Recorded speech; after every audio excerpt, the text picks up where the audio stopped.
السلام علیکم ورحمۃ اللہ وبرکاتہ۔ امید ہے کہ آپ تمام تر بخیر و عافیت ہوں گے۔ آج ہماری سیرت نبوی صلی اللہ علیہ وآلہ وسلم پر لاسٹ کلاس ہے۔ اللہ ربی سے دعا گو ہیں کہ اسے ہمارے لیے نافع بنائے اور ہمارے علموں میں اس کو ڈھال دے، ہمیں عمل کی توفیق عطا فرمائے۔ آج کی کلاس کا جو موضوع ہے وہ در حقیقت آپ صلی اللہ علیہ وآلہ وسلم کے اخلاق و عادات اور آخر میں آپ صلی اللہ علیہ وآلہ وسلم کی وفات کا تذکرہ ہوگا۔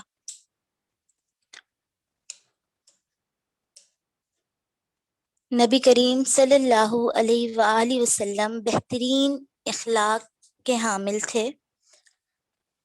آپ صلی اللہ علیہ وآلہ وسلم کے اخلاق پر پورا قرآن اتارا گیا۔ حضرت عائشہ رضی اللہ تعالی عنہ سے پوچھا گیا کہ آپ صلی اللہ علیہ وآلہ وسلم کے اخلاق کیا ہیں؟ تو انہوں نے فرمایا کہ تم نے قرآن نہیں پڑھا؟ تو قرآن مجید میں اللہ رب العالمین کا ارشاد ہے اِنَّكَ لَعَلَىٰ خُلُقٍ عَظِيمٍ، اور ایک اور آیت میں آپ صلی اللہ علیہ وآلہ وسلم کے بارے میں فرمایا گیا نون وَالْقَلَمِ وَمَا يَسْطُرُونَ ما انت بنعمت ربک بمجنون وان لک لاجرا غیر ممنون وانک لعلی خلق عظیم۔ سورۃ القلم کی آیت میں نے آپ کے سامنے پڑھی، جس کا ترجمہ یہ ہے کہ قسم ہے قلم کی اور جو کچھ وہ لکھتے ہیں، آپ اپنے رب کے فضل سے دیوانے نہیں ہیں اور بے شک آپ کے لیے بے انتہا اجر ہے، اور یقیناً آپ اخلاق کے بلند ترین مرتبے پر فائز ہیں۔ دیکھیں، اخلاق کا جو لفظ ہے جب وہ ہمارے ذہنوں میں آتا ہے تو ایک ایسا خاکہ ہمارے ذہن کے سامنے آ جاتا ہے کہ جس کو ہر آدمی اپنانے کی کوشش کرتا ہے۔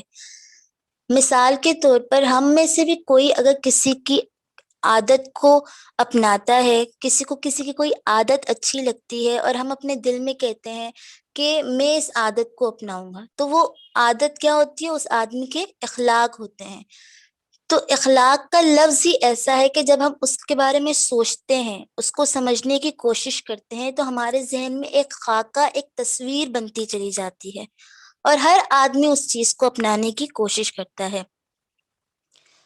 اخلاق ایک ایسا جز ہے کہ جس کے اندر تمام تر صفات پائی جاتی ہیں، جس کا اللہ رب العالمین کے رسول محمد مصطفیٰ صلی اللہ علیہ وآلہ وسلم نے ہمیں درس دیا، ہمیں سکھایا۔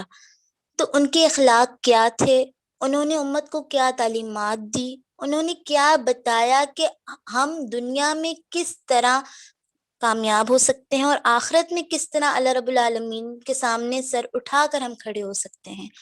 تو سب سے پہلی بات یہ ہے کہ آپ صلی اللہ علیہ وآلہ وسلم نے فرمایا کہ روز آخر سب سے باوزن چیز اگر تمہارے اعمال میں ہو تو وہ اخلاق ہو، کیونکہ اخلاق کی تعلیم بہت زیادہ ضروری ہے جو ہمیں معلوم ہونی چاہیے۔ اگر انسان کے اخلاق اچھے ہوتے ہیں تو وہ دنیا اور آخرت میں سرخرو ہو جاتا ہے، لیکن اگر انسان کے اخلاق اچھے نہیں ہوتے تو وہ دنیا میں بھی ذلت کو اپناتا ہے اور آخرت میں بھی ذلیل و رسوا ہو جاتا ہے۔ آپ صلی اللہ علیہ وآلہ وسلم کے اندر وہ تمام تر صفات پائی جاتی تھیں جس سے یہ بات واضح ہو جاتی تھی کہ آپ صلی اللہ علیہ وسلم مستحکم اخلاق کے مالک ہیں اور ہمارے لیے ایک بہترین اور کامل نمونہ ہے، کیونکہ آپ صلی اللہ علیہ وآلہ وسلم نے فرمایا کہ تم میں سے بہتر وہ شخص ہے جو اخلاق کے اعتبار سے سب سے بہتر ہو، یعنی ہم میں بہتر وہ شخص ہے کہ جس کے اخلاق اچھے ہوں۔ آج ہم اگر اپنی زندگی کا موازنہ کرتے چلے جائیں نا تو ہم دیکھیں کہ کچھ لوگ ایسے ہوتے ہیں جو بہت امیر ہوتے ہیں، کچھ لوگ ایسے ہوتے ہیں جو بہت غریب ہوتے ہیں۔ اس کا مطلب یہ نہیں ہوتا کہ جو امیر ہیں تو وہ اللہ کی نظر میں بھی امیر ہوں گے، جو غریب ہیں تو وہ اللہ کی نظر میں بھی غریب ہوں گے۔ اگر ایسا ہوتا تو کبھی بھی مساوات کا درس نہیں دیا جاتا، کبھی بھی مسجد میں غریب و امیر ایک ساتھ کھڑا نہیں ہوتا، کبھی بھی بیت اللہ کا طواف غریب و امیر ایک ساتھ کھڑا ہو کر نہیں کرتا. کیوں؟ کیونکہ اللہ کے رسول نے فرمایا نہ کسی عربی کو کسی اجمی پر، نہ کسی اجمی کو کسی عربی پر فضیلت ہے. اللہ کی نظر میں سب ایک ہیں. تو آپ صلی اللہ علیہ وآلہ وسلم نے فرمایا کہ تم میں سے بہتر وہ شخص ہے کہ جس کے اخلاق سب سے بہتر ہوں. اگر ہم امیر ہیں، اگر ہم غریب ہیں، اگر کوئی شخص امیر ہے لیکن اس کے اخلاق اچھے نہیں ہیں تو وہ اللہ کی نظر میں کچھ بھی نہیں کر سکتا. لیکن اگر کوئی شخص غریب ہے لیکن اس کے اخلاق بہت اچھے ہیں تو وہ اللہ کی نظر میں اس امیر شخص سے زیادہ امیر ہوگا، اس کی عزت زیادہ ہوگی. تو آپ صلی اللہ علیہ وآلہ وسلم کے اخلاق کے متعلق حدیث میں 12 دفعہ بتایا گیا. حضرت عائشہ رضی اللہ تعالیٰ عنہ فرماتی ہیں کہ آپ صلی اللہ علیہ وسلم بہت با کردار تھے. ان کی گفتگو بہت پیاری ہوتی تھی.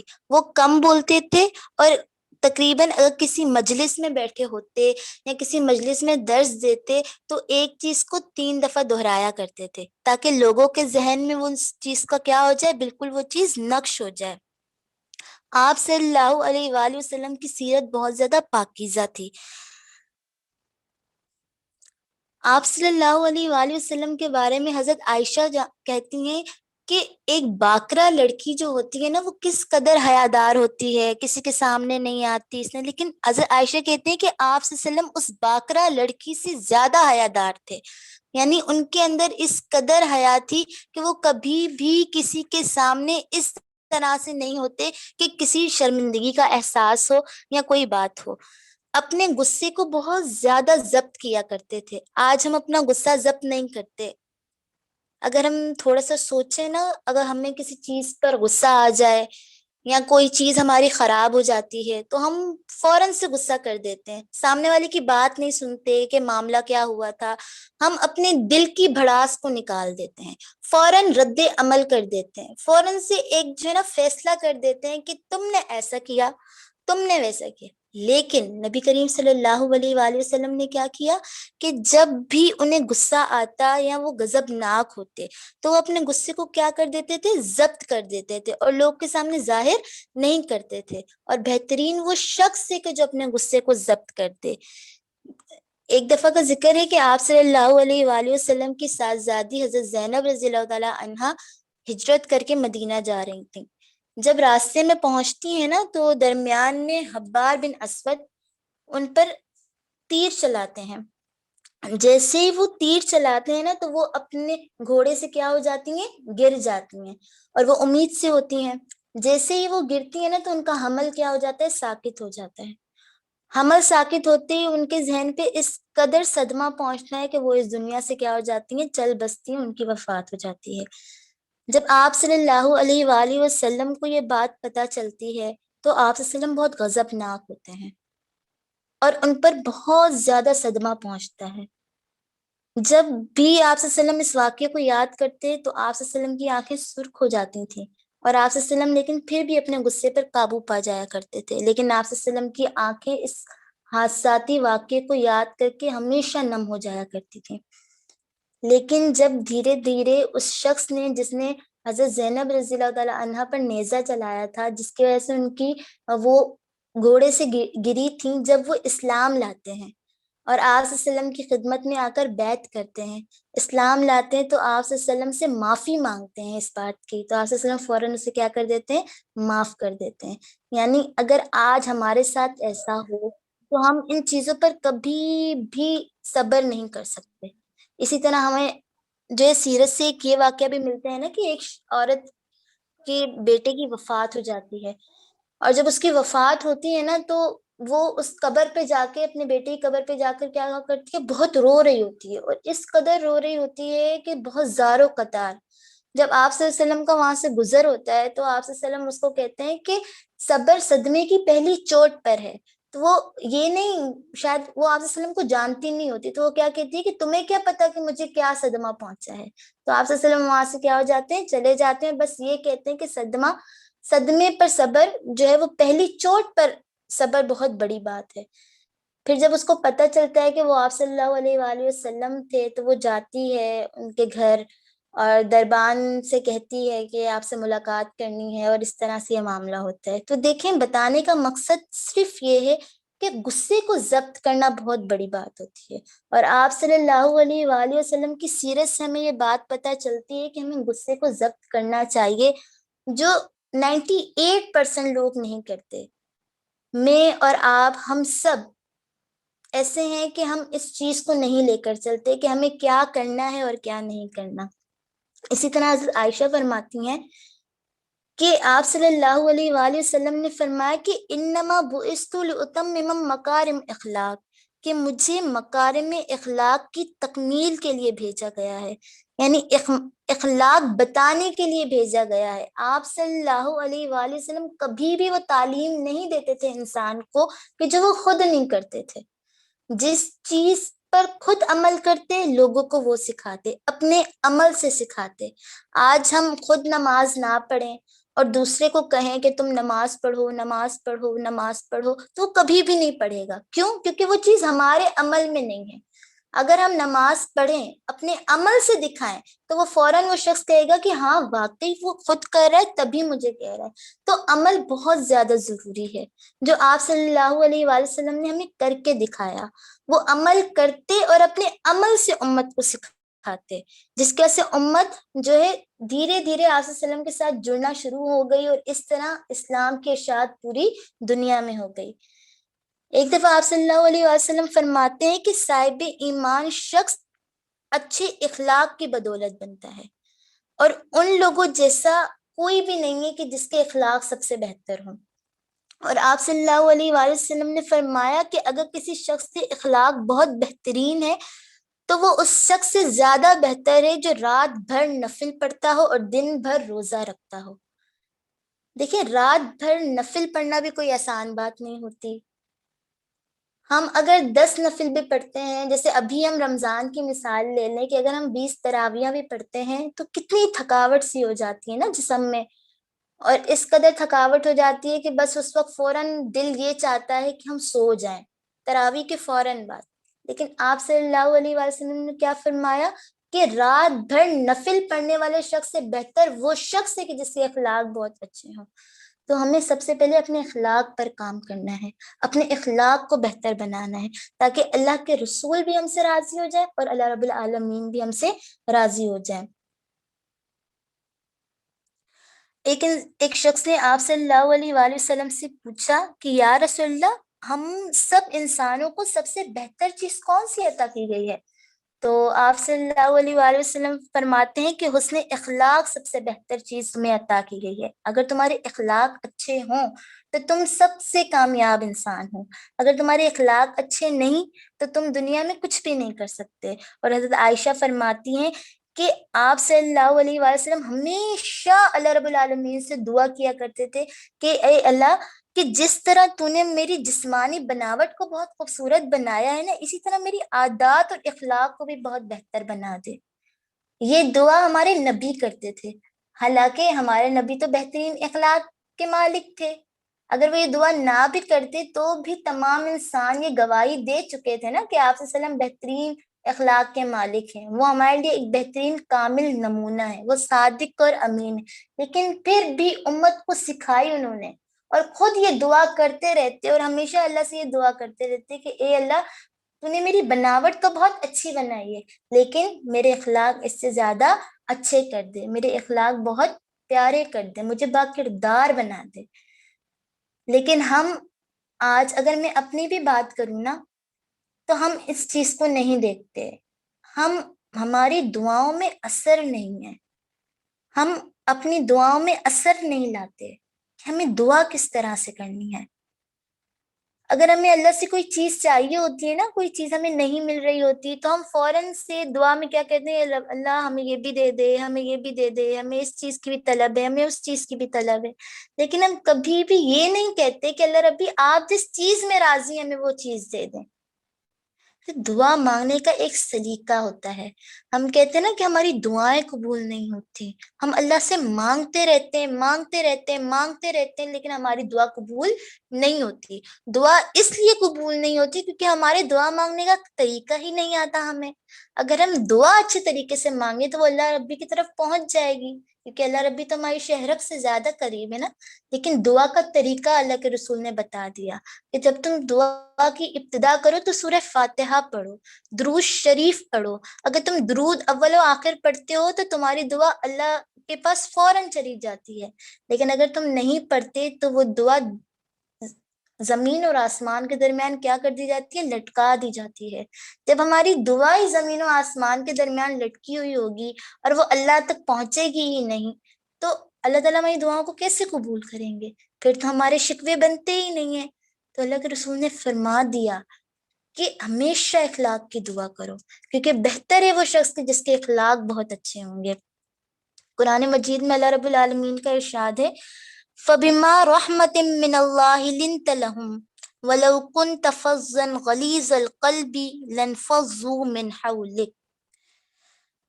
اللہ کی رحمت کے باعث آپ ان کے لیے نرم دل بنائے گئے.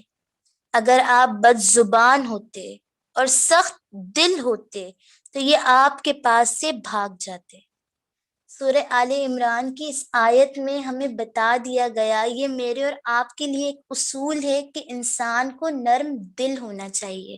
سخت دل اور بد کلام انسان سے کوئی بھی نہیں جڑتا. آپ صلی اللہ علیہ وآلہ وسلم کے بارے میں کہا جاتا ہے کہ جب آپ صلی اللہ علیہ وآلہ وسلم کسی شخص سے ملتے تو وہ شخص یہ سمجھتا کہ اللہ کے رسول سب سے زیادہ مجھ سے محبت کرتے ہیں. جس شخص کی بات سنتے تو فوراً اپنا پورا جسم اس کی طرف کیا کر دیتے تھے, گھما دیا کرتے تھے, اس کی بات سنا کرتے تھے. یہاں ہمارے لیے کیا بات نکلتی ہے, ہم اگر اپنی زندگی سے اس آیت کو ریلیٹ کریں, اس آیت سے اپنی زندگی کا موازنہ کریں, تو ہمیں یہ بات پتہ چلتی ہے کہ لوگ ہمارے ساتھ کیوں نہیں جڑتے, کیونکہ ہم لوگوں کی بات نہیں سنتے. اگر کوئی ہم سے بات کر بھی رہا ہوتا ہے تو ہم ہاں صحیح ہے, ٹھیک ہے, یہ کہہ کے باتوں کو کیا کر دیتے ہیں, ٹال دیتے ہیں. کبھی کبھی ایسا بھی ہوتا ہے نا کہ گھر میں بیٹھے ہوئے ہوتے ہیں اور والدہ یا والد کوئی بات کر رہے ہوتے ہیں, ہم اپنے موبائل فونس میں لگے ہوئے ہوتے ہیں یا ہم اپنے کاموں میں لگے ہوئے ہوتے ہیں, وہیں سے آواز دیتے ہیں, ہاں ٹھیک ہے کر لیں گے, صحیح ہے ایسا ہو جائے گا. تو دیکھیں یہ طریقہ کار نہیں ہے. اللہ کے رسول اگر مجلس میں بھی بیٹھے ہوتے اور کوئی صحابی اٹھ کر کوئی سوال کر رہا ہوتا ہے نا, تو اللہ کے رسول یہ نہیں کہتے, یہ نہیں کرتے کہ پہلے اپنی بات پورا اپنا درس وغیرہ دے دیتے اور پوری اپنی تبلیغ کر دیتے, نہیں, بلکہ اس کی بات سنتے اور پورا اپنا جسم مبارک اس کی طرف پھیر دیتے تاکہ اسے یہ محسوس نہ ہو کہ میں اس کی بات نہیں سن رہا. آج ہم لوگوں کو اپنے رویوں سے محسوس کرواتے ہیں, اس لیے لوگ ہم سے نہیں جڑتے, اس لیے لوگوں کو ہم سے محبت نہیں ہوتی, اس لیے لوگ ہم سے دور چلے جاتے ہیں. اور قرآن میں کیا فرمایا گیا اللہ کے رسول کے بارے میں, اگر تم نرم دل ہو تو لوگ تم سے جڑ رہے ہیں, اگر تم سخت دل ہوتے اور بد کلام ہوتے تو لوگ تمہاری طرف نہ ٹھہرتے, تمہاری طرف سے بھاگ جاتے.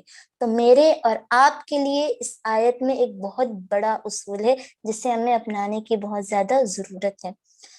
تو حضرت انس رضی اللہ تعالیٰ عنہ فرماتے ہیں کہ جب میں 8 سال کی عمر کا تھا تو مجھے اللہ کے رسول کو دے دیا گیا تھا اور میں نے 10 سال اللہ کے رسول کی خدمت کی, لیکن کبھی بھی ایسا نہیں ہوا کہ انہوں نے مجھے جھڑکا ہو. اگر مجھ سے کوئی معاملہ خراب بھی ہو جاتا یا کوئی چیز خراب ہو جاتی یا مجھ سے کوئی غلطی ہو جاتی تو وہ مجھے کبھی بھی ملامت نہیں کرتے تھے, اور نہ ہی ان کے اہل بیت مجھے ملامت کرتے تھے, بلکہ کیا کہا کرتے تھے کہ انس کو کچھ نہ کہو, کیونکہ جو ہونا ہوتا ہے وہ تو ہو کر رہتا ہے, اس میں انس کی کوئی غلطی نہیں ہے. تو ہمیں یہ سوچنا چاہیے کہ جو ہونا ہے وہ تو ہو کر رہے گا.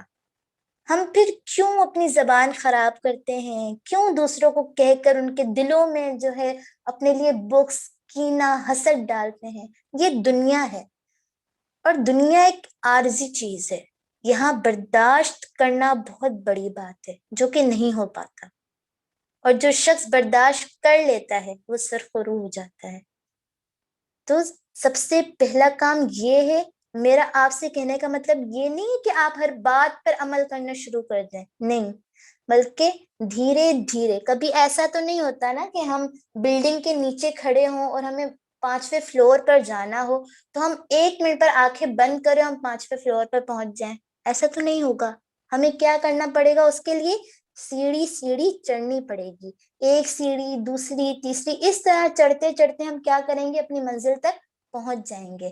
لیکن ابھی ہم ایک سنت کو بھی نہیں اپنائیں گے تو ہم کبھی بھی کسی سنت کو نہیں اپنا سکتے۔ دھیرے دھیرے ایک سنت کو اپنائیں، دوسری کو اپنائیں، تیسری کو اپنائیں، اس طرح اپناتے اپناتے ہم اپنے رسول صلی اللہ علیہ وآلہ وسلم کے نقش قدم پر چل سکتے ہیں۔ حضرت جابر بن سمرہ سے روایت ہے، وہ فرماتے کہ آپ صلی اللہ علیہ وآلہ وسلم جو تھے نا، زیادہ تر خاموشی اختیار کرتے تھے اور ہمیشہ یہ کہتے تھے کہ خاموشی میں نجات ہے۔ اور ہم کیا کرتے ہیں، ہم خاموش نہیں بیٹھتے، ہم کہتے ہیں کہ نہیں یہ بات کر دینی چاہیے، ہم غلط نہیں ہیں تو ہمیں کہہ دینا چاہیے۔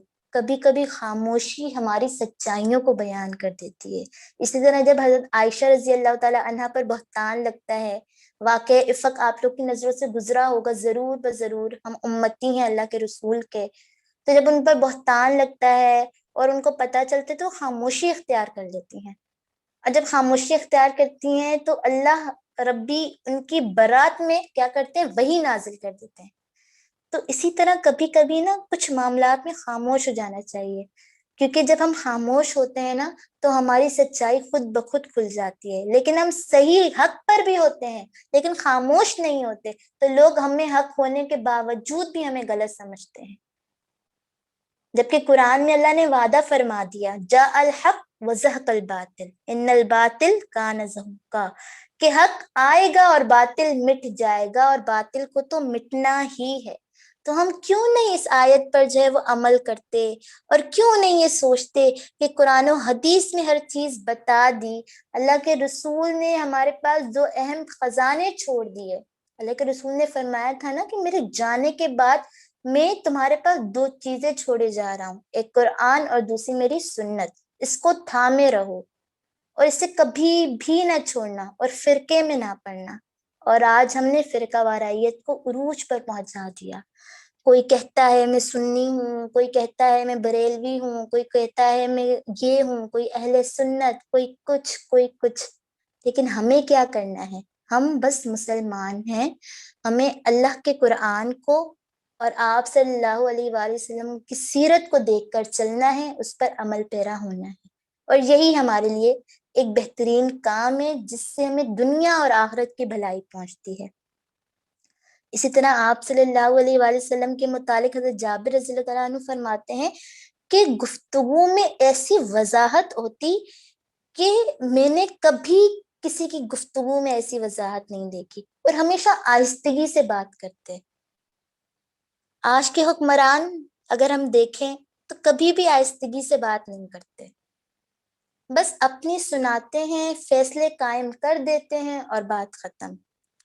لیکن ہمارے نبی نے ہمیں کیا سکھایا، قرآن نے کیا بتایا، تشاورو، مشورہ طلب کرو، مشورے دو، اور جب ہم مشورے دیتے ہیں تو ہماری کیا ہو جاتی ہے، ایک رائے قائم ہو جاتی ہے، اور جب مشوروں سے کام کیا جاتا ہے تو کبھی بھی انسان خسارے میں نہیں پڑتا۔ یہ تھے ہمارے نبی کے اخلاق جو انہوں نے ہمیں سکھائے، جو انہوں نے ہمیں بتائے، لیکن ہم ان کے ان اخلاق کو بالکل کیا کر چکے ہیں، بھول چکے ہیں، اور ہم یہ نہیں سمجھتے کہ انہوں نے ہمیں کن کن چیزوں کے بارے میں بتایا اور کیا کیا تعلیمات دی۔ جبکہ حضرت عائشہ رضی اللہ تعالیٰ عنہ فرماتی ہیں کہ وہ اپنے کام خود کیا کرتے تھے، اگر کوئی کپڑا پھٹ جاتا تو اس کو پیون لگایا کرتے تھے، اگر کسی کا کوئی کام پسند نہیں آتا تھا نا تو اس کو فوراً سے کہتے نہیں تھے، بلکہ اس جگہ سے کیا کر دیا کرتے تھے، ہٹ جایا کرتے تھے۔ کبھی کوئی کھانا پسند نہیں آتا تو عیب نہ نکالتے، کبھی بھی انہوں نے کھانے میں عیب نہیں نکالا، بلکہ اگر کھانا پسند نہ ہوتا تو کھانے کو چھوڑ دیتے۔ اور ہم کیا کرتے ہیں، اگر ہمیں کوئی کھانا پسند نہ ہو، اگر ہمارا کوئی کام بگڑ جائے تو ہم فوراً سے چیخنا چلانا شروع کر دیتے ہیں اور کہتے ہیں کہ تم نے ایسا کر دیا، جبکہ یہ ایسا نہیں ہونا تھا، اگر تم ایسا نہ کرتے تو ایسا نہ ہوتا۔ جبکہ نبی نے کیا سکھایا، آپ صلی اللہ علیہ وآلہ وسلم نے کیا سکھایا، آپ صلی اللہ علیہ وآلہ وسلم نے کسی چیز کے ٹوٹ جانے پر کبھی غضب نہیں کیا، کبھی غصہ نہیں کیا، ہمیشہ نظروں کو جھکا کر رکھا. کیونکہ میں نے پہلے بھی آپ کو سیکنڈ کلاس میں بتایا تھا نا کہ آپ صلی اللہ علیہ وسلم کی نظروں میں کوئی نظریں نہیں ملا پاتا تھا، تو آپ صلی اللہ علیہ وسلم اپنی نظروں کو کیا کیا کرتے تھے؟ جھکا کر رکھا کرتے تھے. صحابہ کرام کہتے ہیں کہ جب ہم آپ صلی اللہ علیہ وسلم سے ملتے تو آپ صلی اللہ علیہ وسلم اس طرح سے مصافحہ کرتے کہ ہمیں ایسا لگتا کہ ہم سب سے زیادہ قریب ہیں آپ صلی اللہ علیہ وسلم کے. کبھی بھی آپ صلی اللہ علیہ وسلم ہمیں مذمت نہ کرتے تھے، کبھی بھی انہوں نے ہمیں ذلیل و رسوا نہ کیا. اگر ہم سے کوئی غلطی ہو بھی جاتی تو ہمیں بٹھا کر سمجھایا کرتے، ہمیں بتایا کرتے، کبھی کسی کا عیب تلاش نہیں کیا کرتے تھے. اور کہتے ہیں کہ آپ صلی اللہ علیہ وسلم چھپ چھپ کر نفلی عبادات کیا کرتے تھے، اور اس طرح سے نفلی عبادات کیا کرتے تھے اور لوگوں کو بھی سکھایا کرتے تھے کہ زیادہ سے زیادہ اللہ کی عبادت کیا کرو. 3 دن میں ختم قرآن کیا کرتے تھے، قرآن کی تلاوت کیا کرتے تھے. آج ہم قرآن کو ہم نے اپنے تختوں کا تاج بنا دیا ہے. گھر میں قرآن موجود ضرور ہے، لیکن وہ کیا ہے؟ ایک تخت پر رکھا اس تخت کا تاج ہے. ہم پڑھتے ضرور ہیں لیکن اس کو سمجھتے نہیں ہیں، اور پڑھتے بھی کس طرح سے؟ جان چھڑاتے ہیں، بس فوراً سے پڑھ لیا رکھ لیا، کبھی کبھی تو پڑھتے بھی نہیں ہیں. لیکن آپ صلی اللہ علیہ وسلم نے ہمیں کیا تعلیمات دی، ہمیں کس طرح سے سکھایا؟ اپنے اخلاق سے، اپنی عادات سے، اپنے طریقوں سے، اپنی سنتوں سے ہمیں سکھایا کہ ہمیں کیا کرنا ہے اور کیا نہیں کرنا. اسی طرح ازواج مطہرات کہتی ہیں کہ جب بھی آپ صلی اللہ علیہ وسلم ہم میں سے کسی کے پاس بھی ہوتے نا تو ہم سے اتنی محبت کیا کرتے تھے، اتنی احتراماً ہم سے بات کیا کرتے تھے، اتنی ہمدردی کیا کرتے تھے کہ کبھی بھی ہمیں اس طرح سے محسوس نہیں ہوا کہ آپ صلی اللہ علیہ وسلم ہم پر کسی اور کو فضیلت دے رہے ہیں. اس قدر ازواج مطہرات کے ساتھ ان کا رویہ احسن تھا. کہتے ہیں کہ آپ صلی اللہ علیہ وسلم عشاء سے پہلے کبھی بھی نہیں سوتے تھے، اور سونے سے پہلے ہمیشہ کیا کیا کرتے تھے؟ وضو کیا کرتے تھے، اور رات کو سوتے وقت سرما لگایا کرتے تھے. اور آج ہم عشاء سے پہلے سو جاتے ہیں اور عشاء کے بعد گیمز میں یہاں وہاں پوری رات گزار دیتے ہیں، اور پھر صبح ہوتی ہے، پھر نیند کا غلبہ ہم پر طاری ہو جاتا ہے اور ہم سو جاتے ہیں. یعنی جس طرح سے اللہ کے رسول نے ہمیں سنتوں پر عمل کرنے کا بتایا، جس طرح ہمیں اخلاق کو بہترین کرنے کے طریقے بتائے، ہم نے بالکل اسی طرح ان چیزوں کو بدل دیا. انہوں نے کہا کہ عشاء سے پہلے نہ سو، ہم عشاء سے پہلے سو جاتے ہیں. انہوں نے کہا کہ کسی کی مذمت نہ کرو، ہم لوگوں کی مذمت بھی کر رہے ہوتے ہیں. انہوں نے کہا کہ اگر غلطی ہو جائے تو معاف کرو، لیکن ہمارے اندر وہ درگزر کا جو ایک مادہ ہوتا ہے نا، ہمارے اندر وہ موجود نہیں ہے. اللہ کے رسول کی سنتوں کو اپنائیں، اللہ کے رسول کی سنتوں پر عمل پیرا ہونے کی کوشش کریں. میں اور آپ اگر ہم ان سنتوں پر عمل پیرا ہوں گے، ان سنتوں کو دیکھیں گے، تو ہمارے عمل سے دوسرے لوگ جو ہیں ہمارے ساتھ جڑنا شروع ہو جائیں گے. اگر ہم اپنی ذات سے کسی ایک فرد کو بھی تبدیل کر دیتے ہیں نا، تو اللہ ربی ہم سے راضی ہو جاتے ہیں. اسی طرح سے ہمیں آپ صلی اللہ علیہ وسلم کی سنتوں پر عمل پیرا ہونے کی ضرورت ہے. یہ نہیں کہ اللہ کے رسول نے ہمیں بہت زیادہ مشکل حالات میں ڈال دیا ہو یا ان کی سنتیں بہت زیادہ مشکل ہوں. ہم دن میں 100 ایسے کام کر رہے ہوتے ہیں جو سنت کے مطابق ہیں، لیکن ہم ان کاموں کو کرتے ہیں لیکن سنت کے مطابق نہیں کرتے. اگر ہم ان کاموں کو کریں تو ہم اپنے علم میں وسعت پیدا کریں، ہم اپنے اعمال میں اضافے پر اضافے کرتے جائیں، ہماری نیکیاں بڑھتی چلی جائیں. کہتے ہیں نا قطرہ قطرہ دریا بنتا ہے. اگر ہم چھوٹی چھوٹی سنتوں پر عمل کریں گے تو وہ چھوٹی چھوٹی سنتیں ہمارے لیے دریا بن جائیں گی، ایک پہاڑ بن جائیں گی جو روز آخر ہمیں اللہ کے عذاب سے بچا سکتی ہیں، اس جہنم کے عذاب سے بچا سکتی ہیں. ہم دن میں پانی کتنی دفعہ پیتے ہیں؟ بہت دفعہ پیتے ہیں. لیکن اگر ہم وہی پانی بیٹھ کر پئیں، 3 سانسوں میں پئیں، ہماری اپنی دل کی خواہش بھی پوری ہو جائے، ہماری طلب بھی پانی پینے کی پوری ہو جائے، اور اللہ کے نبی کی سنت پر عمل بھی ہو جائے. ہم سوتے بھی ضرور ہیں، ایسا تو نہیں ہے کہ ہم راتوں کو اگر جاگ بھی رہے تو ہم صبح بھی نہیں سوئیں گے. اگر صبح کو جاگنے تو اگر 2 دن بھی جاگیں گے تو تیسری رات تو ضرور ضرور نیند آئے گی ہی آئے گی. ہم سوتے بھی ضرور ہیں، لیکن اگر ہم سنت کے مطابق دائیں کروٹ پر سوئیں تو ہماری کیا ہوگی؟ طلب بھی پوری ہو جائے گی سونے کی، اور سنت پر عمل بھی ہو جائے گا. اسی طرح سے ہم سب کو بیت الخلاء کی حاجت بھی ہوتی ہے، ہم جاتے بھی ضرور ہیں، لیکن اگر وہی ہم دایاں پاؤں اندر رکھ کر دعا پڑھ کے چلے جائیں تو کیا ہوگا؟ سنت بھی پوری، ہماری حاجت بھی پوری۔ اسی طرح ہم کھانا بھی ضرور کھاتے ہیں، لیکن اگر ہم اسی کھانے سے پہلے بسم اللہ پڑھ لیں اور اس کے آخر میں اللہ کی حمد و ثنا بیان کر دیں تو ہماری کھانے کی طلب بھی پوری ہو جائے گی اور سنت پر عمل بھی ہو جائے گا۔ اسی طرح سے صبح اٹھتے ساتھ اپنے گھر والوں کو سلام کریں تو کیا ہوگا؟ سنت پوری ہو جائے گی اور دل کو تسکین ہو جائے گی۔ مسکرا کر لوگوں سے ملیں، مصافحہ کریں، اچھے طریقے سے کریں، کسی غلطی ہو جائے اس کو معاف کریں تو کیا ہوگا؟ اللہ ربی بھی ہم سے راضی ہو جائیں گے، آپ صلی اللہ علیہ وسلم کی سنتوں پر بھی ہم کیا ہو جائیں گے؟ عمل پیرا ہو جائیں گے۔ تو یہ چھوٹی چھوٹی سنتیں ایسی ہیں، چلتے پھرتے ہم اذکار کر سکتے ہیں، چلتے پھرتے ہم اللہ کی حمد و ثنا بیان کر سکتے ہیں۔ اذکار کے لیے ضروری نہیں ہے کہ آپ متعین وقت بنا لیں، ایک جگہ بیٹھ کر بس تسبیح اٹھا لیں اور جائے نماز پر بیٹھ جائیں، ایسے نہیں ہے۔ اذکار کے لیے کوئی وقت متعین نہیں ہے، اذکار تو زبان پر جاری ہوتے ہیں، آپ چلتے پھرتے اللہ کے اذکار کر سکتے ہیں، حمد و ثنا بیان کر سکتے ہیں، نبی مہربان صلی اللہ علیہ وسلم پر درود شریف بھیج سکتے ہیں۔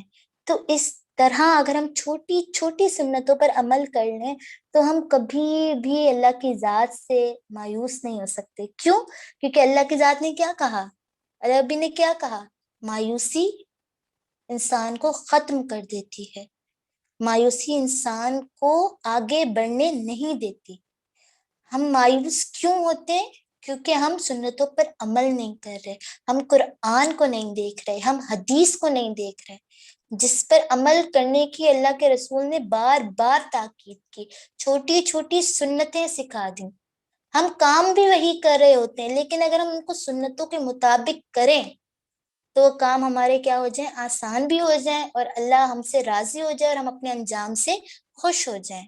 تو یہ تھے میرے نبی کے اخلاق، یہ تھے میری نبی کی عادات، تو ہمیں اس پر عمل پیرا ہونے کی ضرورت ہے۔ میں اور آپ اگر عمل پیرا ہوں گے تو دنیا عمل پیرا ہوگی۔ اپنی ذات سے اصلاح کرنے کی ضرورت ہے۔ آپ کبھی بھی کسی دوسرے شخص کی اصلاح اس وقت تک نہیں کر سکتے جب تک آپ اپنی ذات کی اصلاح نہیں کرتے۔ اگر آپ کی ذات کی اصلاح خود کی ہو گئی تو آپ لوگوں کی اصلاح کر سکتے ہیں۔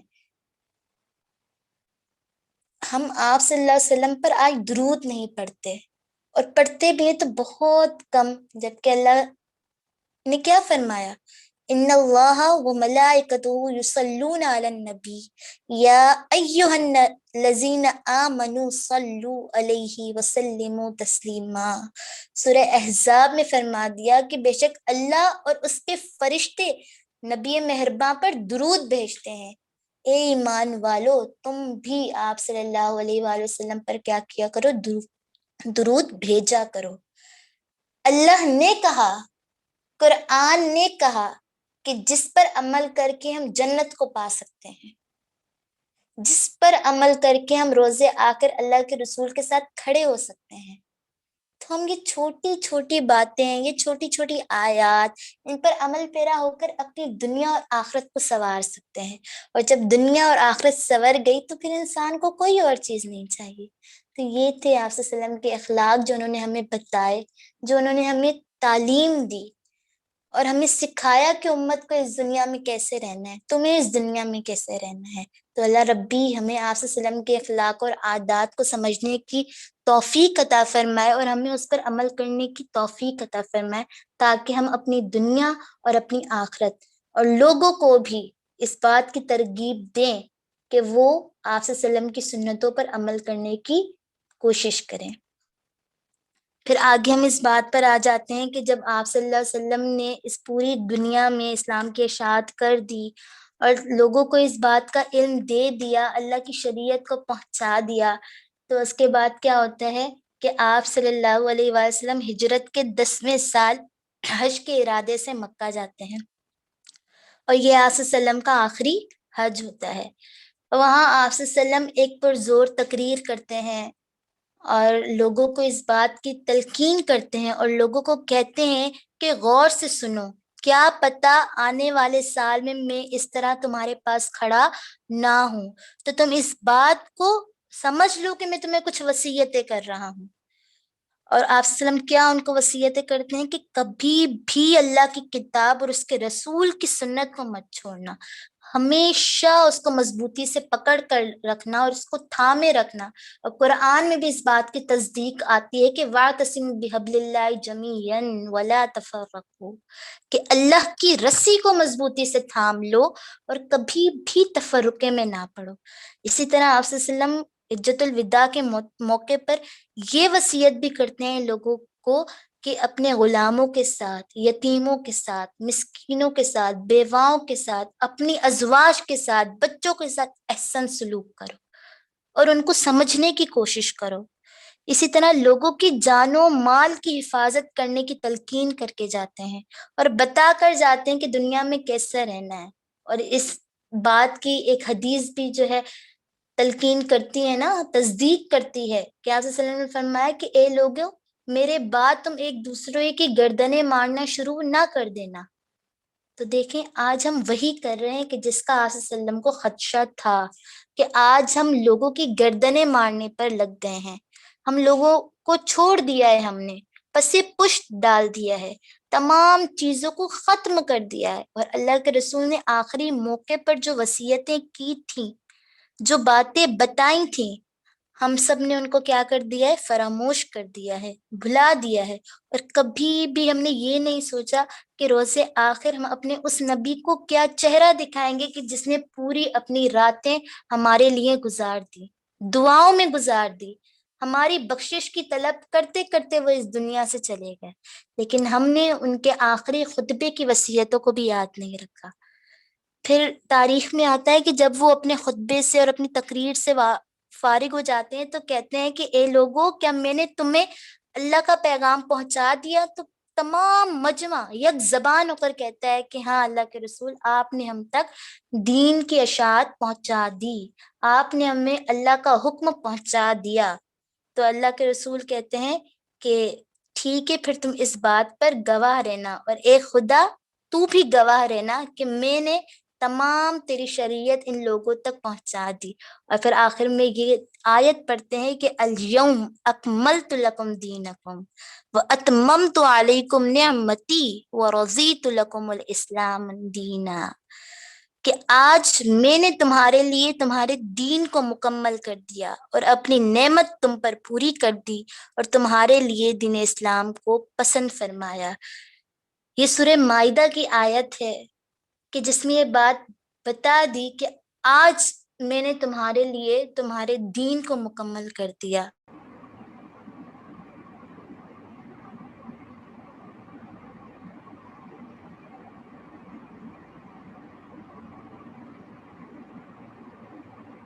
تم پر تمام کی تمام تعلیمات میں نے کیا کر دی ہیں؟ پہنچا دی ہیں۔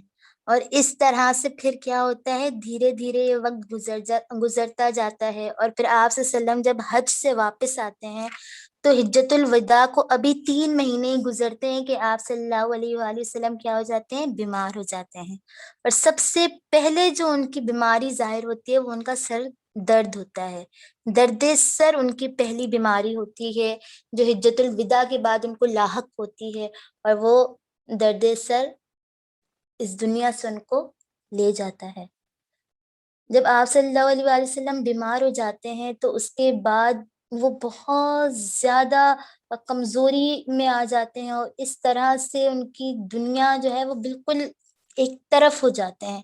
تو ایک دفعہ ایسا ہوتا ہے کہ آپ صلی اللہ علیہ وآلہ وسلم جو ہے بیٹھے ہوئے ہوتے ہیں اور اللہ ربی سے دعا فرما رہے ہوتے ہیں کہ اے ربی تو مجھ پر رحم فرما، اے ربی تو مجھ پر رحم فرما، یعنی ایسے موقع پر بھی وہ اللہ کو یاد کر رہے ہوتے ہیں۔ پھر ان کا بخار جو ہے وہ بہت زیادہ تیز ہو جاتا ہے اور ان کی آنکھوں سے نیند کیا ہو جاتی ہے؟ اڑ جاتی ہے، لیکن ایسی کیفیت میں بھی وہ کبھی بھی کسی کے حق میں حق تلفی نہیں کرتے۔ وہ تمام ازواج کی جس طرح باریاں مقرر ہوتی تھی وہ اسی طرح سے جو ہے تمام ازواج کے پاس جایا کرتے تھے، لیکن جب ان کے مرض میں شدت ہو جاتی ہے تو وہ تمام ازواج کو بلواتے ہیں حضرت عائشہ کے حجرے میں اور کہتے ہیں کہ میں چاہتا ہوں کہ میں اپنے آخری ایام جو ہے حضرت عائشہ کے پاس گزاروں، اگر تم لوگ راضی ہو، اگر نہیں تو اسی طرح سے ہوگا جس طرح سے چلتا آ رہا ہے۔ تو تمام ازواج جب یہ سنتی ہیں تو ان کی آنکھوں میں آنسو آ جاتے ہیں، اور پھر وہ کہتے ہیں کہ جی اللہ کے رسول، ہم راضی ہیں کہ آپ حضرت عائشہ کے پاس کیا کریں، وقت گزاریں اور ان کے پاس رہیں۔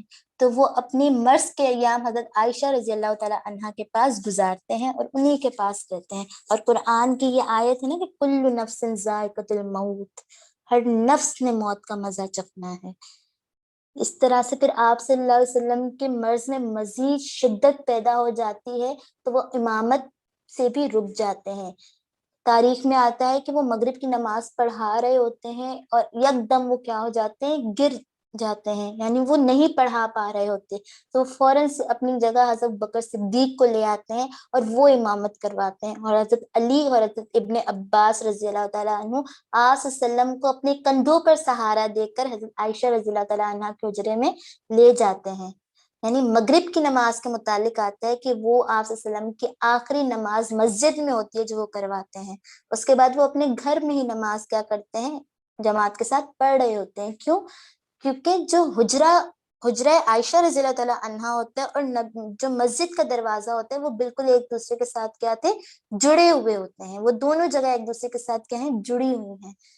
تو پھر اس کے بعد حضرت ابو بکر صدیق رضی اللہ تعالیٰ عنہ جو ہے وہ امامت کروا رہے ہوتے ہیں۔ پھر تاریخ میں یہ بھی آتا ہے جب مرض کی شدت بہت زیادہ بڑھ جاتی ہے اور وہ بہت تکلیف میں ہوتے ہیں تو اس طرح سے وہ بالکل لوگوں سے کیا ہو جاتے ہیں، ان کو یہ بات معلوم ہو جاتی ہے نا کہ میں نے اب اس دنیا سے چلے جانا ہے، تو وہ لوگوں کو مزید ب مزید اپنی تعلیمات سے آگاہ کرتے ہیں، لوگوں کو بتاتے ہیں اور ان کو سمجھانے کی کوشش کرتے ہیں کہ میں جب یہاں سے چلا جاؤں تو تم لوگوں نے ایک دوسرے کا ساتھ نہیں چھوڑنا، تم لوگوں نے ایک دوسرے کو چھوڑنا نہیں ہے، ایک دوسرے کو ہمیشہ مضبوطی کے ساتھ تھامے رکھنا ہے۔ یہ تھی میرے نبی کی تعلیمات جو آخری وقت میں بھی انہوں نے ہمیں دی۔ اور اس طرح سے پھر آپ صلی اللہ علیہ وآلہ وسلم اپنی آخری ایام میں پہنچ جاتے ہیں، اور پھر ایک دفعہ یوں ہوتا ہے کہ حضرت جبرائیل علیہ الصلوۃ والسلام آتے ہیں، اور جب وہ آپ صلی اللہ علیہ وسلم کے پاس پہنچتے ہیں تو اندر آنے کی اجازت چاہتے ہیں، تو آپ صلی اللہ علیہ وسلم جو ہے وہ کہتے ہیں کہ اجازت ہے، تو حضرت جبرائیل کہتے ہیں کہ موت کا فرشتہ دروازے پر کھڑا ہے، وہ اندر آنے کی اجازت چاہتا ہے۔ تو آپ صلی اللہ علیہ وآلہ وسلم کہتے ہیں کہ اچھا میں اجازت دیتا ہوں۔ یہ واقعہ غور سے سنیے گا۔ تو آپ صلی اللہ علیہ وسلم جب اجازت دیتے ہیں تو حضرت اسرائیل علیہ الصلوۃ والسلام اندر آتے ہیں اور کہتے ہیں کہ السلام علیکم یا رسول اللہ، کہ سلامتی ہو آپ پر اللہ کے رسول، اور یہ کہتے ہیں کہ میں نے کبھی بھی کسی بھی نفس کو جو ہے وہ سلام نہیں کیا، لیکن میرے اللہ نے کہا کہ جب تم محمد کے پاس جاؤ تو سلام کرنا اور میرا سلام اسے دینا، تو میں نے آپ پر سلام کیا ہے۔ پھر کہتے ہیں کہ اے اللہ کے رسول، مجھے حکم دیا گیا ہے کہ میں آپ کو اپنے ساتھ لے آؤں، تو کیا آپ راضی ہیں؟ کیونکہ اللہ نے کہا کہ میرے نبی سے پوچھنا، اگر وہ آنا چاہے تو لے آنا، اگر وہ نہ آنا چاہے تو اسے چھوڑ آنا۔ تو دیکھیں موت کبھی کسی سے اجازت نہیں مانگتی نا، کسی بھی وقت آ جاتی ہے، لیکن یہ میرے نبی کی شان ہے کہ اللہ کے رسول کے پاس موت بھی پوچھ کر آئی۔ تو اللہ کے رسول حضرت جبرائیل علیہ الصلوۃ والسلام کو دیکھتے ہیں اور کہتے ہیں کہ جبرائیل کیا کہتے ہو؟ تو حضرت جبرائیل کہتے ہیں کہ اے اللہ کے رسول، اللہ آپ کی ملاقات کے شوق میں ہے۔ تو حضرت محمد مصطفیٰ صلی اللہ علیہ وسلم کہتے ہیں کہ تم بتاؤ اور پوچھ کر آؤ اللہ سے کہ میرے بعد میری امت کا کیا ہوگا، اس امت کا کہ جس نے نبی کی تعلیمات کو بھلا دیا، اس امت کا کہ جس نے اللہ کے رسول کو بھلا دیا، اس امت کا جو آج ان کی تعلیمات کو پس پش ڈال رکھا ہے، جس نے اس امت کا کہ جس کو جن چیزوں سے منع کیا، جوئے سے، شراب سے، بدکاری سے، زنا سے، تہمت سے، بہتان سے، یہ تعلیمات دی کہ تم ایسا نہ کرو، اس امت کے لیے اللہ کے رسول نے اس وقت کہا تھا کہ جاؤ اور پوچھ کر آؤ میری امت کا کیا ہوگا۔ تو حضرت جبرائیل صلی اللہ علیہ وسلم جاتے ہیں اور آتے ہیں اور کہتے ہیں کہ اللہ کہہ رہا ہے کہ میں آپ کی امت کا ساتھ دوں گا۔ یہ آپ صلی اللہ علیہ وآلہ وسلم کی بدولت تھے کہ اب تک ہم پر اللہ کا عذاب نازل نہیں ہوا۔ اگر اس وقت اللہ کے رسول یہ دعا نہ کرتے اس وقت اللہ کے رسول اگر یہ سوال نہ اٹھاتے تو آج میں اور آپ بھی ان امتوں کی طرح ہوتے کہ جن پر عذاب نازل کیے گئے. قوم لوط، قوم عاد، قوم سمود، بنی اسرائیل، کیا ان کے ساتھ ہوا؟ کسی پر پتھروں کی بارش ہوئی تو کسی کو بہا دیا گیا، کسی کو بندر اور خنزیر بنا دیا گیا، کسی کو جلا دیا، کسی کو ہواؤں میں اڑا دیا. لیکن میں اور آپ کس لیے اب تک یہاں موجود ہیں؟ اب تک ہم پر عذاب نازل نہیں. کیوں؟ کیونکہ یہ ہمارے محمد صلی اللہ علیہ وآلہ وسلم کی دعا اور ان کے سوال کی بدولت ہے. اور آج ہم نے اسی نبی کو بھلا دیا ہے. پھر جب آپ صلی اللہ علیہ وسلم سے حضرت جبرائیل کہتے ہیں نا کہ اللہ کے رسول نے اللہ کے رسول آپ کے لیے اللہ کہہ رہے ہیں کہ ہاں میں آپ کی امت کا ساتھ دوں گا، آپ آ جائیں. تو کہتے ہیں کہ آپ صلی اللہ علیہ وآلہ وسلم حضرت عائشہ رضی اللہ تعالیٰ عنہ کے پاس بیٹھے ہوتے ہیں، اور آپ صلی اللہ علیہ وسلم کا جو سر مبارک ہوتا ہے وہ عائشہ کے سینے پر ہوتا ہے، اور آپ صلی اللہ علیہ وسلم اپنی آنکھیں اوپر کرتے ہیں اور اس طرح سے آپ صلی اللہ علیہ وسلم کی جان پرواز ہو جاتی ہے. اللہ اکبر. دیکھیں کبھی کسی نبی کی وفات ایسی نہیں ہوئی جیسی میرے محمد مصطفیٰ صلی اللہ علیہ وآلہ وسلم کی ہوئی. حضرت عائشہ کے سینے پر سر مبارک رکھ کر اس دنیا سے چلے جاتے ہیں، امت کی رہنمائی کا سامان کر کے اس دنیا سے چلے جاتے ہیں، امت کو بچا کر جاتے ہیں. اگر اس وقت یہ نہ ہوتا تو آج ہم ایک دردناک عذاب میں مبتلا ہوتے، ایک دردناک عذاب کی کیفیت میں ہوتے. جب اللہ کے رسول کی وفات ہو جاتی ہے، جب جیسے ہی حضرت عائشہ دیکھتی ہے نا کہ روح پرواز ہو گئی تو وہ ایک چیخ مارتی ہیں، اور جیسے ہی وہ چیخ مارتی ہیں تو لوگ ہڑبڑا جاتے ہیں. اور حضرت بکر صدیق رضی اللہ تعالیٰ عنہ کو پتہ چلتا ہے کہ اللہ کے رسول اس دنیا سے چلے گئے، تو وہ آتے ہیں اور فوراً سے دیکھتے ہیں اور آپ صلی اللہ علیہ وسلم کو چومتے ہیں اور کہتے ہیں کہ اے میرے دوست، آج تو اس دنیا سے چلا گیا. لیکن جب حضرت عمر رضی اللہ عنہ کو پتہ چلتا ہے نا، وہ بالکل الگ سے ہو جاتے ہیں، یعنی اس طرح سے ہو جاتے ہیں کہ ان کا ذہن بالکل کام نہیں کر رہا ہوتا اس وقت. وہ تلوار اٹھاتے ہیں اور لہرا رہے ہوتے ہیں آسمان میں اور کہتے ہیں کہ کوئی یہ نہ کہے، کوئی ایسا نہ کہے کہ محمد اس دنیا سے چلا گیا.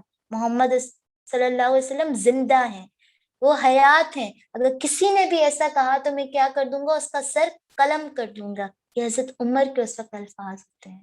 دیکھیں صحابیوں کے حال اس وقت کیا ہوتے ہیں. آج ہم اگر وفات کو سن بھی رہے ہوتے ہیں تو ہماری وہ کیفیات نہیں ہوتی، ہم وہ نہیں سوچتے کہ اس وقت کیا حال ہوگا، اس وقت کیسا منظر ہوگا.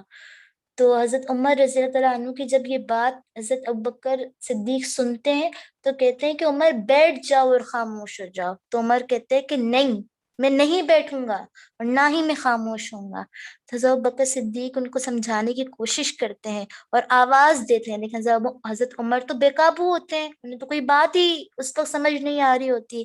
تو حضرت ابوبکر صدیق منبر پہ کھڑے ہوتے ہیں اور کہتے ہیں کہ اگر کوئی محمد کی بندگی کرتا تھا تو محمد اس دنیا سے چلا گیا، اور اگر کوئی اللہ کی بندگی اب تک کرتا ہے تو اللہ زندہ ہے اور اسے کبھی موت نہیں آئے گی.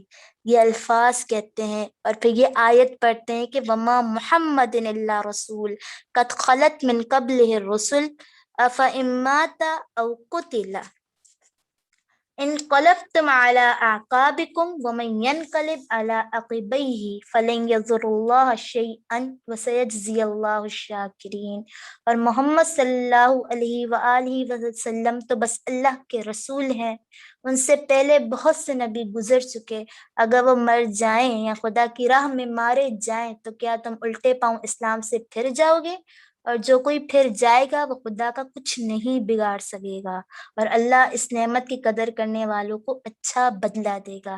یہ ان کی تقریر کے الفاظ تھے کہ جن کو سن کر حضرت عمر کو واقعتاً اس بات کا یقین ہو جاتا ہے اور امت کو اس بات کا یقین ہو جاتا ہے کہ اللہ کے رسول اس دنیا سے وفات پا چکے ہیں، عارضی دنیا سے حقیقی دنیا کی طرف چل بسے ہیں.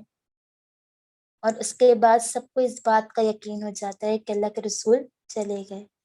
تو پھر اس وقت حضرت انس رضی اللہ تعالیٰ عنہ سے ان کی وفات کے کچھ عرصے پہلے ہی حضرت آپ صلی اللہ علیہ وسلم کے حضرت انس سے بات ہوتی ہے تو حضرت انس ان سے کہتے ہیں کہ یہ اللہ کے رسول آپ بتائیں کہ آپ کو جنازہ آپ کو غسل کون دے گا؟ تو اللہ کے رسول کہتے ہیں کہ میرے اہل بیت مجھے غسل دیں گے۔ پھر آپ صلی اللہ علیہ وسلم سے حضرت انس کہتے ہیں کہ اچھا بتائیں آپ کو کفن کون دے گا؟ تو اللہ کے رسول کہتے ہیں کہ وہ بھی میرے اہل بیت دیں گے۔ پھر جب حضرت انس یہ سوال کرتے ہیں نا کہ اللہ کے رسول آپ کا جنازہ کون پڑھائے گا، تو اللہ کے رسول کی آنکھوں میں آنسو آ جاتے ہیں، اور جیسے اللہ کے رسول کی آنکھوں میں آنسو آ جاتے ہیں تو وہ کہتے ہیں کہ میرا جنازہ اس طرح سے ہوگا کہ جب تم مجھے غسل دے دو، جب تم مجھے کفن دے دو، تو اس کے بعد تم مجھے جس جگہ رکھو وہاں سے چلے جانا، اس کمرے سے چلے جانا، اور پھر اللہ کی رحمتیں مجھ پر نازل ہوں گی، اور جب اللہ کی رحمتیں مجھ پر نازل ہوگی، اللہ مجھ پر رحمتیں نازل کر دے گا، تو اس کے بعد حضرت جبرائیل اور میکائیل آئیں گے اور میرے پاس کھڑے ہو کر میرے لیے دعائیں کریں گے، اور جب وہ دعا سے فارغ ہوں گے تو اس کے بعد تمام تر فرشتے آئیں گے اور میرے لیے دعا کریں گے۔ جب اس طرح سے ہو جائے تو میرے اہل البیت کے مردوں کو بھیجنا، وہ میرے لیے دعائیں کریں گے، اور جب وہ کر دیں تو ان کی عورتوں کو بھیجنا، پھر ان کے بچوں کو بھیجنا، اور پھر میرے اہل بیت کے بوڑھوں مسکینوں کو بھیجنا، اور جب وہ فارغ ہو جائے دعاؤں سے تو اس کے بعد غلاموں کو بھیجنا، پھر مہاجرین کو بھیجنا، ان کی عورتوں کو بھیجنا اور ان کے بچوں کو بھیجنا، اسی طرح پھر انصارین کے مردوں کو، پھر ان کی عورتوں کو اور ان کے بچوں کو بھیجنا، وہ میرے لیے دعائیں کریں گے۔ تو دیکھیں میرے رسول اور آپ کے رسول، ہم سب کے رسول کا جنازہ اس طرح سے نہیں ہوا کہ آگے امام کھڑا ہے اور پیچھے مقتدی کھڑے ہیں، نہیں، بلکہ اللہ کے رسول کا جنازہ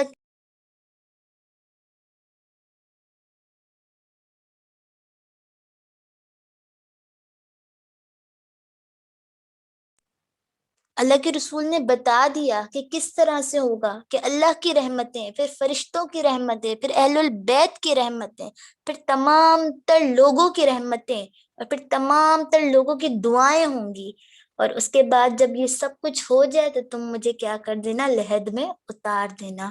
تو آپ صلی اللہ علیہ وآلہ وسلم کی وفات 12 ربیع الاول کو ہوتی ہے، پیر کا دن ہوتا ہے، اور اس طرح سے جب ان کو غسل دے دیا جاتا ہے، جب ان کو 3 کپڑوں میں کفن دے دیا جاتا ہے، تو اس کے بعد یہ دعاؤں کا سلسلہ شروع ہو جاتا ہے، اور پیر کا پورا دن اور منگل کا پورا دن اسی طرح گزر جاتا ہے، اور بدھ کی رات آپ صلی اللہ علیہ وآلہ وسلم کو اٹھایا جاتا ہے اور ان کو قبر میں لحد میں اتارا جاتا ہے۔ آپ صلی اللہ علیہ وآلہ وسلم کے غسل کے وقت حضرت علی، حضرت ابن عباس، آپ صلی اللہ علیہ وسلم کے غلام شکران، یہ افراد موجود ہوتے ہیں، حضرت اوس اور حضرت زید بن ثابت، یہ افراد آپ صلی اللہ علیہ وسلم کے غسل کے وقت بھی موجود تھے، اور آپ صلی اللہ علیہ وسلم کو انہوں نے لحد میں بھی اتارا۔ جب اللہ کے رسول کو لحد میں اتارا جاتا ہے نا، تو اس کے بعد حضرت مغیرہ بن شعبہ جو ہوتے ہیں نا، ان کی قبر کے پاس کھڑے ہوتے ہیں اور اپنی انگوٹھی اپنی ہاتھ سے اتار کر قبر میں پھینک دیتے ہیں، اور نہ فوراً صحابہ سے کہتے ہیں کہ دیکھو میری انگوٹھی گر گئی، کیا میں اس کو نکال لوں؟ تو حضرت ابوبکر کہتے ہیں کہ ہاں نکال لو، کیونکہ ابھی تک تو لحد بند نہیں ہوئی۔ تو وہ آخری صحابی ہوتے ہیں جو آپ صلی اللہ علیہ وآلہ وسلم کے جسم مبارک کے ساتھ لپٹتے ہیں۔ انگوٹھی پھینکنا تو ایک بہانہ ہوتا ہے، یہ بہانہ کہ وہ دوبارہ قبر میں اتریں اور اللہ کے رسول کے جسم کے ساتھ لپٹ جائیں۔ جو آخری جسم اللہ کے رسول کے جسم کے ساتھ لگتا ہے وہ حضرت مغیرہ بن شعبہ رضی اللہ تعالیٰ عنہ کا جسم ہوتا ہے، اور اس طرح سے وہ ان کو لپٹ کر رو رہے ہوتے ہیں، تو باہر سے آواز آتی ہے کہ مغیرہ باہر آ جاؤ، پھر وہ باہر آتے ہیں اور لحد بند کر دی جاتی ہے۔ اور اس طرح میرے اور آپ کے نبی، ہم سب کے نبی اللہ کو پیارے ہو جاتے ہیں۔ دیکھیں آج اگر ہم میں سے کسی کی موت ہو جاتی ہے تو کس قدر واویلا سا مچ جاتا ہے، کس قدر واقعی تن یہ برداشت کرنے والی چیز نہیں ہے نا، برداشت نہیں ہوتا، برداشت ایک بہت بڑی بات ہوتی ہے، صبر نہیں ہوتا ہم سے، انسان صبر نہیں کر پاتا۔ لیکن میرے نبی نے کیا سکھایا، آپ صلی اللہ علیہ وآلہ وسلم نے کیا تعلیمات دی، واویلے سے روکا، واویلا کرنے سے روکا، بلکہ کیا کہا؟ سکون و اطمینان سے ہر نفس نے موت کا مزہ چکھنا ہے، کل نفس ذائقۃ الموت، بارہا بار قرآن میں فرما دیا گیا ہے وَإِلَيْهِ تُرْجَعُونَ، اور ہم تیری ہی طرف لوٹ کر آنے والے ہیں۔ تو ہم اس بات کو کیسے بھول جاتے ہیں کہ اگر کوئی شخص جائے گا تو ہمیں بھی اس دنیا سے جانا ہے، کسی بھی فرد نے اس دنیا میں باقی نہیں رہنا، کوئی بھی فرد اس دنیا میں نہیں رہے گا، باقی رہنے والی ذات اللہ ربی کی ذات ہے، اور پوری دنیا فانی ہے، اور ہر نفس نے اس دنیا سے چلے جانا ہے۔ تو اس مختصر سے زندگی میں اللہ کے رسول نے جو ہمیں تعلیمات دیں، اللہ کے رسول نے جو ہمیں سکھایا، جو ہمیں بتایا، اگر ہم اس پہ عمل پیرا ہو جائیں تو پھر سے میں یہی کہوں گی کہ ہم سرخرو ہو جائیں گے، ہم اللہ کو راضی کر لیں گے، ہم آپ صلی اللہ علیہ وآلہ وسلم کو راضی کر لیں گے، ہمارا آخرت کا حساب آسان ہو جائے گا، ہماری قبر کا حساب آسان ہو جائے گا، ہم جنت کے مستحق ہو جائیں گے۔ ہر فرد یہ چاہتا ہے کہ وہ جنت میں چلا جائے نا، ہر فرد کی یہ خواہش ہے کہ وہ جنت میں چلا جائے۔ اگر ہم اس تعلیمات پر عمل کریں گے تو جنت ہمارا مقدر ہوگی، اگر ہم ان کو فراموش کر دیں گے تو کبھی بھی ہم اس جنت کو حاصل نہیں کر سکتے، ہم اس جنت کو نہیں پا سکتے۔ تو یہ تھے میرے اور آپ کے نبی، جنہوں نے ہمیں دین اسلام کی تعلیم دی، جنہوں نے ہمیں مکمل دین سکھایا، اپنے عمل سے، اپنے کردار سے، اپنے گفتگو سے، اپنے طریقوں سے، اپنے رویوں سے، اور اپنی ہر عادت سے ہمیں بتا دیا کہ ہمیں کس طرح اس دنیا میں رہنا ہے۔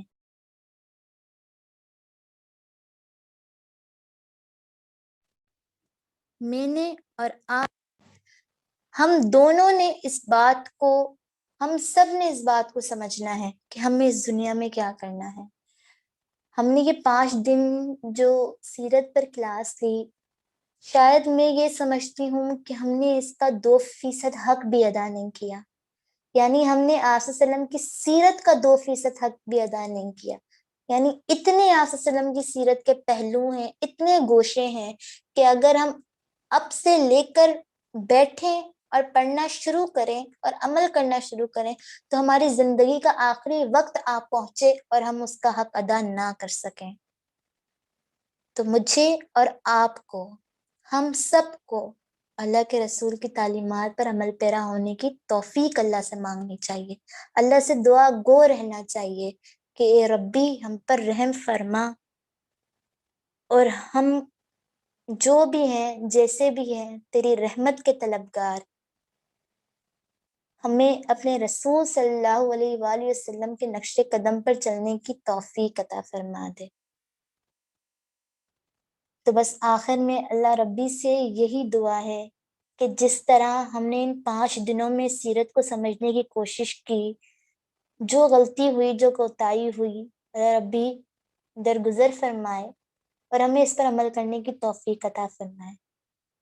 اور اگر مجھ سے کوئی غلطی ہو گئی ہو تو میں آپ سے بہت معافی بھی چاہتی ہوں، کیونکہ غلطیاں انسان ہی سے ہوتی ہیں، لیکن میں انسٹیٹیوٹ آف مینٹل ہیلتھ کی بہت زیادہ شکر گزار ہوں، اس قدر شکر گزار ہوں کہ انہوں نے مجھے یہاں اس قابل سمجھا کہ میں ان 5 دنوں میں کچھ اللہ کی سیرت، اللہ کے رسول کی سیرت پر روشنی ڈالوں اور نظر ڈالوں، خود بھی عمل کروں، آپ کو بھی ان چیزوں پر عمل پیرا ہونے کے لیے کہوں، کیونکہ بہت ساری ایسی چیزیں ہوتی ہیں جو یاد دہانی کے لیے ہوتی ہیں، جو مجھے اور آپ کو رفتہ رفتہ وقتاً فوقتاً کرنی چاہیے۔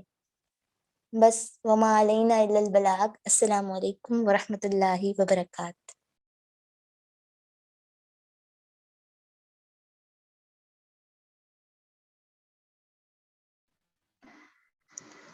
بسم اللہ الرحمن الرحیم۔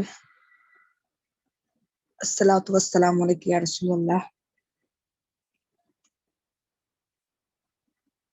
پہلے تو آپ کا بہت بہت رافعہ شکریہ، یہ لفظ بہت چھوٹا ہے جو میں ادا کر رہی ہوں، مجھ سے ابھی فی الحال بولنے بھی نہیں ہو رہا۔ یہ لفظ یوں کہہ لیں کہ کچھ بھی نہیں ہے، جو کچھ آپ نے بتایا اور جتنا رسول اللہ نے ہمارے لیے کیا، ہماری نہ تو اوقات ہے اور نہ ہی ہم نے کبھی بیٹھ کے سوچا ہے کہ ہم کس ڈگر پہ ہیں، کہ ہم کیا کر رہے ہیں اور کس جگہ پہ چل رہے ہیں۔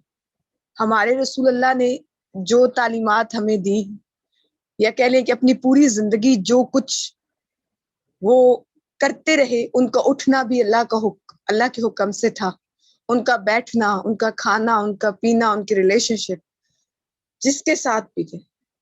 وہ باپ بنے تو مثالی تھے، ہم وہ بھول گئے۔ وہ شوہر تھے تو مثالی، ہم وہ بھول گئے۔ وہ اگر نانا تھے تو مثالی، ہم وہ بھول گئے۔ اگر انہوں نے اللہ کی عبادت کی کس طریقے سے کی، ہم وہ بھول گئے۔ آخر میں اتنا ہی کہوں گی کہ اگر ہم 5 وقت کی نماز پڑھتے ہیں تو ہم یہ کہتے ہیں کہ ہم نے بہت زیادہ عبادت کر لی۔ ہمیں یہ بھی پتہ ہے کہ ہم عبادت تو کر ہی رہے ہیں، ساتھ میں ہم گناہ اس سے ڈبل کر رہے ہیں۔ اور جو رسول اللہ پرفیکٹ ہستی اس دنیا میں آئی، ان کے بعد کوئی پرفیکٹ ہستی دنیا میں آئی نہیں۔ وہ بھی عبادت اس طرح کرتے کہ جیسے کوئی کر ہی نہیں سکتا۔ تو خود ہمیں سوچنا چاہیے کہ ہم اپنی عبادت کو اتنا بڑا بنا کے غرور اور تکبر میں کیوں جا رہے ہیں؟ ہم کس ڈگر پہ جا رہے ہیں؟ کس رستے کو ہم نے اپنا لیا ہے؟ کیا اللہ اور اللہ کے رسول کا سامنا کرنے کے قابل ہیں ہم؟ اور مجھے کوئی اچھی باتیں نہیں آتی، یا اسلام سے ریلیٹڈ مجھے کوئی باتیں نہیں آتی۔ جو آپ نے کی ہیں وہ اتنی میرے دل کو لگی ہیں کہ شاید میں کہہ رہی ہوں کہ اس دنیا کی سب سے گناہ گار انسان میں ہوں، یا یوں کہہ رہے کہ میں کبھی بھی رسول اللہ کا سامنا کرنے کے قابل نہیں تھی، نہ شاید کبھی ہوں۔ اور مجھے یہ دل سے خوشی ہو رہی ہے کہ جس انسٹیٹیوٹ کو میں نے سٹارٹ کیا تھا، میں نے کبھی سوچا بھی نہیں تھا کہ میرا اللہ مجھے اتنی توفیق دے گا اور میرے اللہ کے رسول مجھے اتنی توفیق دیں گے کہ ان کا نام اس انسٹیٹیوٹ میں ہوگا، ان کی سیرت پہ بات ہوگی۔ اور یہ 5-6 دن میرے لیے، میں کہتی ہوں کہ اس پورے سال سے جو میرا گزرا ہے اس انسٹیٹیوٹ میں، سب سے افضل ترین دن ہے۔ اور میں جویریہ کا تہ دل سے شکریہ ادا کروں گی جس نے آپ کو اپروچ کیا، آپ آئیں۔ اللہ پاک آپ کی نالج کو وسیع سے وسیع کرے، اللہ پاک آپ کے اندر روحانیت پیدا کرے، اللہ پاک آپ کی زبان، آپ کے دل، آپ کی روح کو تازگی بخشے، اللہ پاک آپ کو اس سے زیادہ نالج دے، اور اللہ پاک آپ کی پوری زندگی کو رسول اللہ صلی اللہ علیہ وسلم کی سیرت کو بیان کرنے میں اور ان پہ عمل کرنے میں مطلب ایک گزار دے۔ ایک کہتے ہیں نا لا علم، ایک ہوتا ہے نا کہ علم ایسا جو کہ لا علم کہلاتا ہے، اللہ پاک آپ کو ایسا علم دے جس کی کوئی حد ہی نہ ہو، اور وہ رسول اللہ کی ذات سے ریلیٹڈ دے، اسلام سے ریلیٹڈ دے۔ اور میں یہ گزارش کروں گی آپ سے کہ اپنی دعاؤں میں ہمیں یہ جتنے بچے آپ کو سن رہے تھے ان کو یاد رکھیں، ہمارے انسٹیٹیوٹ کو یاد رکھیں، اور ایک خاص دعا کریں۔ دنیاوی علم تو ہم حاصل کر ہی لیتے ہیں اور فخر بھی کرتے ہیں، ہم نے حاصل کر لیا، ہم نے پی ایچ ڈی کر لی ہے، ہم نے یہ کر لیا، لیکن خدا را آج ہم سب اکٹھے ہو کے یہ دعا کرتے ہیں کہ اللہ سبحانہ و تعالیٰ حقیقت میں ہمیں رسول اللہ صلی اللہ علیہ وسلم کی تعلیمات پہ عمل کرنے کی توفیق عطا کرے۔ اور یہ میرا ایک عقیدہ ہے، ایک ماننا ہے کہ جہاں پہ آپ کی محفل سجتی ہے وہاں پہ آپ آتے ہیں۔ اور میں یہ نہیں کہوں گی کہ یہ انسٹیٹیوٹ کوئی بہت بڑی چیز ہے، آج میں کہوں گی کہ یہ انسٹیٹیوٹ بڑا ہو گیا ہے۔ اس انسٹیٹیوٹ جیسا کوئی انسٹیٹیوٹ نہیں ہے، کیونکہ یہاں پہ میرے آقا کی بات ہوئی ہے، یہاں پہ ان کی سیرت کی بات ہوئی ہے۔ کوئی ایسا کورس، کوئی ایسی چیز یہاں پہ ایسے پہلے نہیں ہوئی تھی جس پہ مجھے پراؤڈ ہوتا اور میں کہتی کہ وہ چیز ہوئی ہے میرے انسٹیٹیوٹ میں۔ نہیں، آج جو چیز ہوئی ہے نا، یا آج جو آپ نے رافعہ چیزیں بولی ہیں، اس سے پہلے نہ میرے انسٹیٹیوٹ میں یہ چیز ہوئی تھی اور نہ ہی کبھی ان 5 دنوں کو کوئی چیز بیٹ کر سکتی ہے، نیور ایور۔ اور اللہ پاک مجھے توفیق دے، میری ٹیم کو توفیق دے، آپ کو اللہ تعالیٰ توفیق دے، آپ بار بار آئیں اور میرے آقا کی تعریف کریں یہاں پہ، اور مجھے ایک راہ دکھائی ہے آپ نے، اور یہی ہے کہ ہمیں اللہ تعالیٰ گناہوں سے دور رکھے، اپنی خوشنودی دے، اپنے حبیب کے رستے پہ چلنے کی توفیق عطا کرے، اور اللہ تعالیٰ ہمیں ایسا نالج دے جو فائدہ مند ہو، نہ کہ ایسا نالج جو ہمیں غرور و تکبر میں مبتلا کر دے. میں پھر سے آپ کا تہ دل سے شکریہ ادا کرتی ہوں. اللہ تعالیٰ آپ کو سلامت رکھے, خوش رکھے, اللہ آپ کے نصیب اچھا کرے, اللہ آپ کے نالج میں وسیع سے وسیع وسعت ڈالتا رہے. آمین ثم آمین.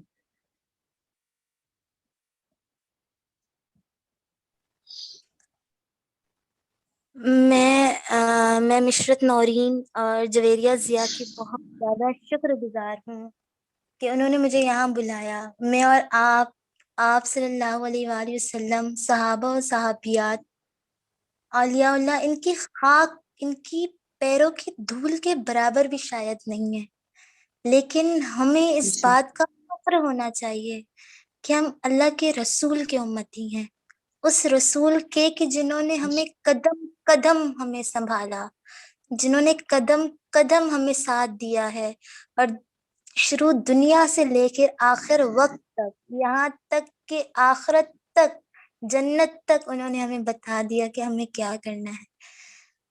میں میم عشرت نورین کی بہت زیادہ شکر گزار ہوں, جویریہ ضیاء کی بہت زیادہ شکر گزار ہوں, اور ان تمام پارٹیسپینٹس کی بہت زیادہ شکر گزار ہوں کہ جنہوں نے میری کلاس کو لیا اور مجھے سپورٹ کیا. دیکھیں, میں بس یہ کہتی ہوں کہ اللہ نے فرمایا نا کہ هل يستوون الذين والذين لا يعلمون, یعنی کہ کبھی بھی کوئی عالم کسی جاہل کے برابر, کوئی جاہل کسی عالم کے برابر نہیں ہو سکتا. ہم سب علم رکھنے والے لوگ ہیں, ہم سب سمجھنے والے لوگ ہیں, ہم عالم ہیں, ہم سمجھتے ہیں. میں اور آپ, ہم اللہ کے دین کو سمجھتے ہیں, پڑھتے ہیں اور اس پر عمل کرنے کی کوشش بھی کرتے ہیں. تو بس مجھے اپنی ذات تک یہ لگتا ہے کہ سب سے پہلے تو مجھ سے سوال ہوگا کہ میں نے اس علم کو کتنا پھیلایا. مجھے اپنی دعاؤں میں بہت زیادہ یاد رکھیے گا, اور بہت ڈھیروں دعائیں ہیں آپ سب کے لیے, انسٹیٹیوٹ آف مینٹل ہیلتھ کے لیے, کہ اللہ ربی اسے دن دگنی اور رات چگنی ترقی عطا فرمائے, اور بار بار یہ محفلیں سجتی رہیں. بہت زیادہ جزاک اللہ خیر میں مشرت نورین آپ کا اور آپ کی پوری ٹیم کا, کہ جنہوں نے مجھے اتنا سپورٹ کیا, اتنی محبت اور اتنا پیار دیا. بس اللہ ربی ہماری ان کاوشوں کو قبول فرما دے. آخر میں بس مختصر سے دعا کرتے ہیں اور اس بزم کا اختتام کرتے ہیں. اللہ ربی ہم سے راضی ہو جائے. سبحان اللہ والحمد للہ ولا الہ الا اللہ واللہ اکبر. سبحان اللہ و بحمدہ سبحان اللہ العظیم. سبحان اللہ و بحمدہ سبحان اللہ العظیم. سبحان اللہ و بحمدہ عدد خلقہ ورضا نفسہ وزینت عرشہ ومداد کلمات. الحمد للہ رب العالمین الرحمن الرحیم مالک یوم الدین. ایاک نعبد و ایاک نستعین یا ہادی اہدنا الصراط المستقیم صراط الذین انعمت علیہم غیر المغضوب علیہم ولا الضالین آمین. اللہم صلی علی محمد وعلی آل محمد کما بارکت علی ابراہیم وعلی آل ابراہیم انکا حمید مجید. اللہم بارک علی محمد وعلی آل محمد کما بارکت علی ابراہیم وعلی آل ابراہیم انکا حمید مجید. یا ربی انت وانا انا الاواد بالذنب وانت الاواد بالمغفرة. اغفر لنا یا ربی ارحمنا یا ربی. رب اغفر وارحم وانت خیر الراحمین. رب ارحمہما کما ربیانی صغیرا. یا ہادی رب ارحمہما کما ربیانی صغیرا. رب اغفر وارحم وانت خیر الراحمین. ربنا آتنا فی الدنیا حسنة وفی الآخرة حسنة وقنا عذاب النار وقنا عذاب القبر وقنا عذاب الحشر وقنا عذاب المیزان. اللہ یہ میرے پاک پروردگار ہم سب کے تمام گناہ کبیرہ و صغیرہ معاف فرما دیجئے. اللہ پاک ہم گناہ گار ہیں, ہم سیاہ کار ہیں, ہم عیب دار ہیں, تیری رحمت کے طلبگار ہیں. یا میرے مالک ہم سب کی شیرک سے قریب میرے مولا, ہم سب کے انجانے میں اور جان بوجھ کر کیے گئے گناہوں کو درگزر فرما دے. ہم سب کو اپنی رحمت میں ڈھانپ لے. اللہ ربی یا میرے پاک پروردگار ہمیں نبی کریم صلی اللہ علیہ وآلہ وسلم کی سیرت پر عمل کرنے کی توفیق عطا فرما دے، ہمیں ان کے نقش قدم پر چلنے کی توفیق عطا فرما دے۔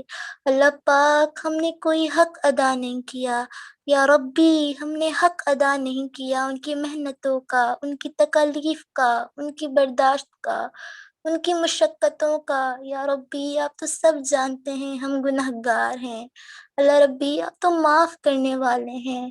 یا ربی آج سے پہلے ہمارے گناہوں کو معاف فرما دیجئے اللہ پاک۔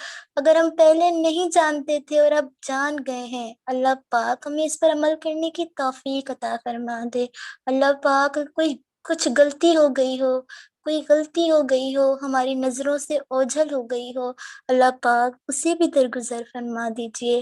اللہ پاک انسٹیٹیوٹ آف مینٹل ہیلتھ کو دن دگنی رات چگنی ترقی عطا فرما دیجئے کہ جنہوں نے آقا محمد مصطفیٰ صلی اللہ علیہ وآلہ وسلم کی سیرت پر اس قدر روشنی ڈالنے کی کوشش کی۔ اللہ پاک میری کاوشوں کو اور ان تمام لوگوں کی کاوشوں کو جنہوں نے اسے کامیاب بنانے کے لیے محنتیں کی، اللہ پاک ان سب کی کاوشوں کو اپنی بارگاہ الہی میں قبول و مقبول فرما دیجئے۔ اللہ پاک جو لوگ مجھے سن رہے ہیں اور جو نہیں سن رہے، یا ربی یا میرے پاک پروردگار ان تمام کی حاجات کو پورا کر دیجئے۔ اللہ پاک ہم سے راضی ہو جا، یا ربی ہم تو آپ سے راضی ہیں، یا ربی ہم تو آپ سے راضی ہیں، آپ بھی ہم سے راضی ہو جائیے اور ہم اپنے انجام سے خوش ہو جائیں۔ اللہ پاک یا میرے پاک پروردگار ہم سے راضی ہو جائیے۔ اللہ پاک آپ صلی اللہ علیہ وآلہ وسلم کے نقش قدم پہ چلنے کی توفیق عطا فرما دیجئے۔ اللہ پاک سیرت کو سمجھنے کی توفیق عطا فرما دیجئے، عمل پیرا ہونے کی توفیق عطا فرما دیجئے۔ اللہ پاک روز آخر ہمیں نبی کریم صلی اللہ علیہ وآلہ وسلم کی شفاعت نصیب فرمائیے گا۔ اللہ پاک ان کے ساتھ کھڑے ہونے کی توفیق نصیب فرمائیے گا۔ اللہ پاک یا میرے پاک پروردگار ہمیں ناکام و نامراد نہ کیجیے گا۔ ہم بہت گنہگار ہیں، ہم جانتے ہیں، لیکن آپ کی رحمتوں کے خزانے بھر پڑے ہیں۔ یا ربی ان رحمتوں سے کچھ رحمتیں ہم پر بھی نازل فرما دیجیے۔ اللہ پاک ہم پر بھی نازل فرما دیجیے۔ جو مانگا ہے، جو مانگنے سے رہ گیا ہے، یا ربی اس ماہ مبارک کے صدقے یا ربی وہ عطا کر دیجیے۔ نبی مہربان مصطفیٰ صلی اللہ علیہ وآلہ وسلم کے صدقے وہ تمام چیزیں عطا کر دیجیے۔ یا ربی ہم سے راضی ہو جائیے۔ اللہ پاک ہم سب سے راضی ہو جائیے۔ ہمارے انجام نیک لوگوں میں، صالح لوگوں میں، شہداء میں کیجیے گا۔ اللہ پاک ہمارا انجام شہداء، صالحین، مقربین تو ان لوگوں میں کیجیے گا جن سے آپ راضی ہیں۔ اللہ پاک انعام یافتہ لوگوں میں ہمارا انجام کیجیے گا۔ اللہم صلی علی محمد وعلی آل محمد کما صلیت علی ابراہیم وعلی آل ابراہیم انک حمید مجید۔ اللہم بارک علی محمد وعلی آل محمد کما بارکت علی ابراہیم وعلی آل ابراہیم انک حمید مجید۔ سبحان ربک رب العزت عما یصفون وسلام علی المرسلین والحمد للہ رب العالمین۔ السلام علیکم ورحمۃ اللہ وبرکاتہ۔